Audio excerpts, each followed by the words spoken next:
Hello everyone, this is Stella, and 3 days ago I witnessed something at Denver International Airport that made my blood boil.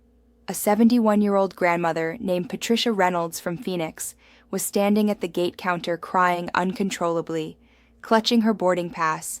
The gate agent had just informed her that under new restrictions implemented this year, she could not board her flight to Boston for Christmas because she didn't have a document she'd never heard of before.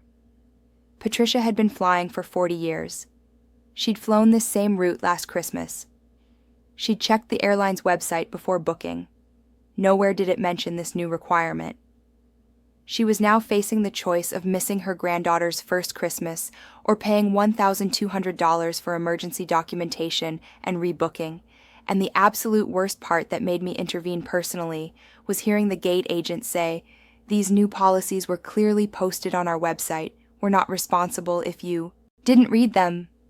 Patricia sobbed into her phone telling her daughter, "I'm so sorry, baby. Grandma won't be there when Emma wakes up tomorrow. I didn't know about the new rules." What happened to Patricia isn't an isolated incident. It's part of a systematic pattern where airlines are implementing new restrictions specifically targeting December holiday travel. Restrictions they're deliberately not advertising widely. Restrictions buried in fine print and policy updates that most seniors will never see until it's too late at the airport when Christmas is hours away. And what makes me absolutely furious after 15 years in this industry is that these restrictions disproportionately affect senior travelers who are less likely to constantly check airline websites, less familiar with mobile apps, and more likely to assume that what worked last year still works this year. Today, I'm exposing the 7 new holiday restrictions that airlines are actively hiding from travelers over 60. These aren't old policies everyone knows. These are changes implemented within the past 12 to 18 months that airlines are quietly enforcing during December without proper public education. These restrictions cause seniors to be denied boarding, forced to check carry-ons they've used for years, charged unexpected fees, or miss flights entirely. And every single one is being enforced more aggressively during December, when flights are full and airlines have maximum leverage. So pay extremely close attention, because not knowing these new rules could cost you Christmas with your family. The first new hidden restriction is the expanded Real ID enforcement deadline, creating chaos for seniors who haven't updated their identification. Here's what airlines aren't clearly advertising, starting May 7th, 2025. You cannot board any domestic flight with your old driver's license. You must have a Real ID compliant license or passport. But here's the hidden trap they're not explaining. Many airlines are already doing soft enforcement during December 2024, randomly denying boarding to passengers with non-compliant IDs as a courtesy warning, except it's not a courtesy when it strands you at Christmas. Last week at Chicago O'Hare International Airport, Mr. Robert Hayes, age 68, a retired police officer from Indianapolis, was flying to Seattle to spend Christmas with his daughter and twin grandchildren.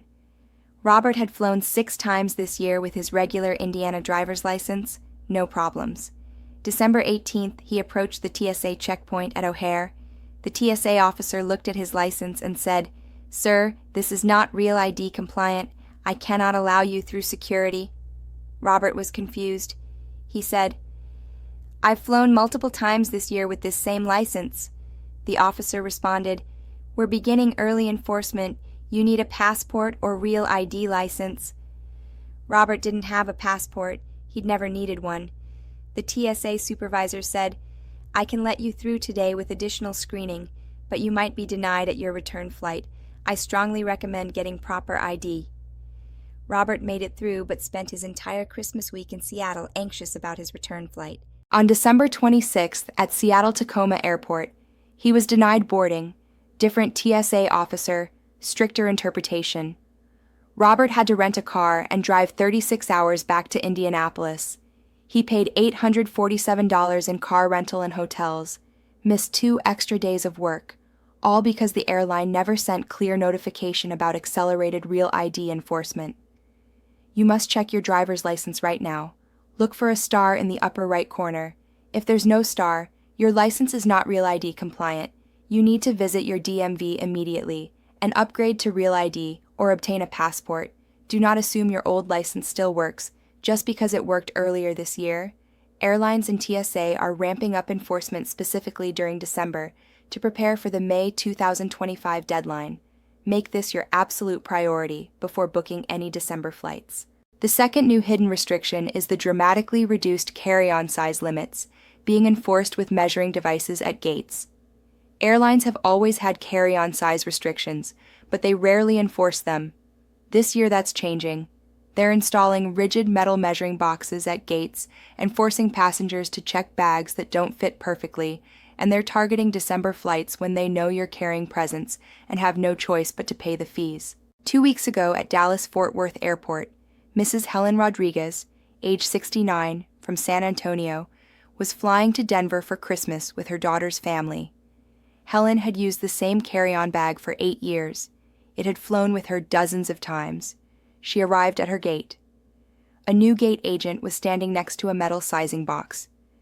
The agent announced, "Attention passengers, we're doing mandatory carry-on size verification today. If your bag doesn't fit in this sizing box, you must check it for $75. Helen watched passenger after passenger being forced to check bags. When her turn came, her bag was exactly 1 inch too tall, because she'd packed wrapped Christmas presents on top. The agent said, "This bag must be checked. That's $75. Helen explained. The presents were fragile. The agent said, "Policy is policy. You can remove items to make it fit or pay to check it." Helen had to unwrap Christmas presents in front of everyone, stuff wrapping paper in her purse, just to avoid the $75 fee. She arrived in Denver with unwrapped presents and crushed gift boxes. The presentation was ruined. Her daughter's kids saw their gifts before Christmas morning. The surprise was destroyed, all because of aggressive new enforcement Helen had no warning about. The new policy is airlines are cracking down on carry-on sizes during December specifically because flights are full and they want more checked bag revenue. Before December travel, measure your carry-on with a tape measure. The maximum allowed size is typically 22 inches tall, 14 inches wide, 9 inches deep including wheels and handles. If your bag is even 1 inch over in any dimension, it may be rejected. Don't pack presents inside carry-ons because they add height. Consider shipping presents ahead or packing them in checked luggage. Assume your bag will be measured and rejected if it's oversized. The third new hidden restriction is mandatory 48-hour advance notice for wheelchair and mobility assistance being strictly enforced. Airlines have always preferred advance notice for wheelchair service, but they used to accommodate same-day requests. Starting this year, they're implementing hard 48-hour cutoffs and denying service to people who request help at the airport, and they're not clearly advertising this change. Last December 19th at Phoenix Sky Harbor, Mrs. Dorothy Martinez, age 73, with severe arthritis and a hip replacement, was flying to Chicago for Christmas. Dorothy always requested wheelchair assistance when she checked in at the airport. She'd done this for years. She arrived at check-in, asked for wheelchair help. The agent said, "I'm sorry, ma'am. Wheelchair assistance now requires 48-hour advance booking. We have no availability today." Dorothy was shocked. She said, "I've never had to book ahead before." The agent explained, "It's a new policy implemented this year. All our wheelchair attendants are pre-booked." Dorothy's flight was in 90 minutes. Her gate was nearly a mile away in Terminal 4. Dorothy had 2 choices: attempt to walk, which her doctor had specifically told her not to do, or miss her flight. She tried to walk, made it halfway before her hip pain became unbearable. She sat down on a bench crying. A kind stranger found an airport employee who located a supervisor, who made an exception. But Dorothy missed her original flight, was rebooked on a flight 5 hours later, arrived in Chicago at midnight instead of 6 p.m., missed her granddaughter's Christmas pageant she'd flown specifically to attend. Airlines implemented this 48-hour policy to reduce costs and improve logistics, but they're not adequately notifying passengers. When booking any December flight, you must immediately call the airline and request wheelchair assistance at least 48 hours before departure. Don't just check a box online. Actually call, speak to an agent, get a confirmation number, reconfirm 24 hours before travel. This service is legally required, but they can deny it if you don't follow their new advance notice requirements. The fourth new hidden restriction is increased restrictions on medical equipment and liquids, requiring new documentation. TSA and airlines have added new requirements for traveling with medical supplies, insulin, liquid medications, CPAP machines, but they're not clearly communicating what documentation you now need. Last week at Atlanta Hartsfield-Jackson Airport, Mr. James Peterson, age 70, a diabetic traveling to Miami for Christmas, carried his insulin and syringes in his carry-on, like he'd done for 15 years. The TSA officer at security said, "Sir, I need to see your prescription documentation for these medications." James said, "I've never needed documentation before. These are clearly labeled with my name from the pharmacy." The officer responded, "New policy as of this year. All liquid medications over 3.4 ounces require written prescription documentation or doctor's letter." James didn't have a letter. His doctor's office was closed for the holidays. The TSA officer said, "I cannot allow these through security without proper documentation." James panicked. These were temperature-sensitive medications he needed during the flight. After 45 minutes of supervisor escalations, they let him through with enhanced screening, but he nearly missed his flight. The stress caused his blood sugar to spike dangerously. He arrived in Miami exhausted and demoralized. If you travel with any liquid medications over 3.4 ounces, insulin, breathing treatments, or medical equipment like CPAP machines, you now need written documentation from your doctor, a prescription printout from your pharmacy, or a doctor's letter on official letterhead stating you require these items for medical necessity. Get these letters before the holidays when doctors' offices close. Keep them with your medications at all times. Don't assume that pharmacy labels are sufficient under new enforcement guidelines. The fifth new hidden restriction is aggressive new enforcement of passenger fitness to fly assessments happening at gates. Airlines have always had the right to deny boarding to passengers they deem unfit to fly, but they're now using this authority more aggressively to remove elderly passengers they consider high risk, without clear criteria or appeal processes. 3 weeks ago at Denver International Airport, Mrs. Barbara Wilson, age 72, recovering from knee surgery 6 weeks prior, was flying to Tampa for Christmas. With her sister, Barbara walked slowly but independently using a cane. She approached the gate. A gate agent stopped her and said, "Ma'am, I notice you're using a cane and moving slowly. I need to ask you some questions about your fitness to fly." The agent asked, "Have you had recent surgery? Do you have any medical conditions? Are you traveling alone? Do you have someone meeting you at your destination?" Barbara answered honestly, mentioned her knee surgery, said she was traveling with her sister. The gate agent said, "I'm going to need to call our medical services to approve your boarding." 30 minutes passed. A supervisor arrived. They had a whispered conversation. The supervisor said, "Mrs. Wilson, we're concerned about your mobility. If there's an emergency evacuation, you might impede other passengers. We're denying you boarding today." Barbara was devastated. She and her sister had matching tickets. They either both fly or neither flies. They missed Christmas with their elderly mother in Tampa, who was in poor health. It turned out to be her mother's last Christmas. Barbara will never forgive herself or the airline for missing that final holiday together. Airlines are implementing subjective fitness to fly assessments, targeting elderly passengers with visible mobility aids. There's no clear standard for what triggers denial. If you have any visible mobility challenges, arrive at the gate extremely early. Proactively approach the gate agent, explain your situation, provide documentation from your doctor if possible, stating you're cleared to fly. Demonstrate you can move independently, even if slowly. Have your traveling companion with you to show you're not alone. Don't give agents ammunition to deny boarding by appearing uncertain or overly dependent. The sixth new hidden restriction is new limitations on special meal requests requiring 72-hour notice instead of the previous 48-hour standard. An automatic cancellation of special meal requests if you don't reconfirm 24 hours before departure.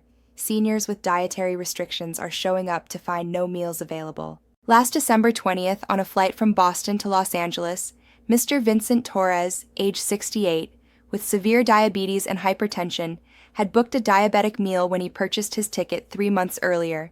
The confirmation email said, Diabetic meal requested. Vincent checked in online 24 hours before departure, didn't see anywhere to reconfirm his meal, assumed it was still in the system. He boarded the flight. Meal service began. The flight attendant handed him a regular meal with high-sugar dessert and processed meats. Vincent said, "I ordered a diabetic meal." The attendant checked her list, said, "I don't see any special meal for this seat. We don't carry extras. You'll need to eat the regular meal or go without." Vincent couldn't eat the regular meal. He went 6 hours without food. His blood sugar dropped dangerously low. He arrived in Los Angeles shaking and dizzy. Paramedics met the plane. The issue was the airline's new policy automatically canceled his special meal when he didn't manually reconfirm during online check-in, but nowhere did the system notify him of this requirement.